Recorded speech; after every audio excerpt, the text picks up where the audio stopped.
NEET UG का paper leak होने और फिर परीक्षा रद्द होने के बाद अब छात्रों का हौसला भी टूटता जा रहा है। यहां तक कि स्टूडेंट्स के सुसाइड की घटनाएं भी सामने आ रही हैं। ऐसा ही मामला दिल्ली के आदर्श नगर से आया है, जहां एक 20 वर्षीय छात्रा अंशिका पांडे ने नीट की परीक्षा रद्द होने की वजह से सुसाइड कर लिया। अंशिका पांडे की मौत एनटीए के सिस्टम पर सवाल खड़ा करती है। परिजनों के मुताबिक अंशिका सालों से नीट की तैयारी कर रही थी। बीते साल कुछ ही अंकों से वो पीछे रह गई और इस बार पेपर रद्द हो जाने की वजह से वो बेहद परेशान थी। इसके दिमाग में सारी बातें उलझन आ गई। उलझन बोलते थे इसमें ऐसा कर कभी परिवार में बात नहीं सर, ऐसा कभी परिवार में सब लोग प्यार, कभी परिवार में बात होती थी कि पेपर कैंसिल हो गया, आगे फ्यूचर में परसों पेपर कैंसिल हुआ और फ्यूचर के लिए तो सब लोग पढ़ते हैं सर, पेपर अच्छे हुए, पेपर अच्छे।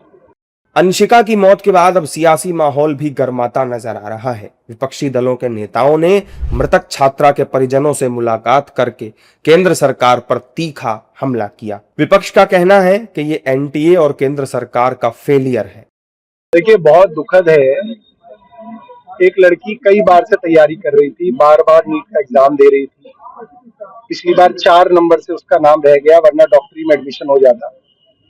और इस बार उसने जो पेपर दिया वो लीक हो गया। उससे सदमे में थी और उसने फांसी से लटक के अपनी जान दे दी।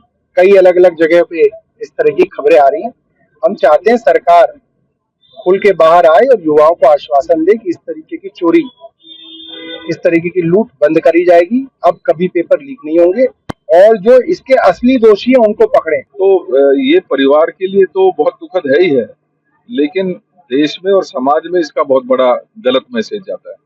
खास तौर पे युवा साथी जो अपनी मेहनत पे, अपनी काबिलियत पे, अपने पैरों पर खड़ा होना चाहते हैं, ऐसे एग्जाम्स जो एनटीए कंडक्ट करता है और हर बार लीक हो जाता है, तो उनकी जो उम्मीदें हैं वो कहीं ना कहीं टूटती है।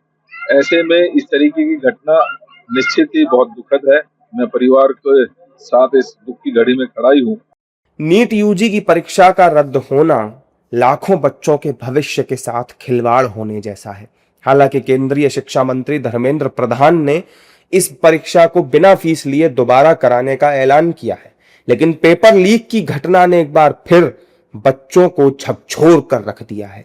हालांकि पेपर लीक मामले में सीबीआई लगातार धरपकड़ कर रही है। जानकारी के लिए आपको हम बता दें कि पेपर लीक मामले में सीबीआई अभी तक करीब 9 लोगों को गिरफ्तार कर चुकी है, जिसमें शुक्रवार को केमिस्ट्री प्रोफेसर पीवी कुलकर्णी और इसके बाद फिर एक बायोलॉजी प्रोफेसर को भी गिरफ्तार किया गया है। इसके अलावा कई राज्यों की पुलिस और जांच एजेंसियों द्वारा देश भर में 45 से अधिक संदिग्धों को हिरासत में लेकर पूछताछ की जा रही है।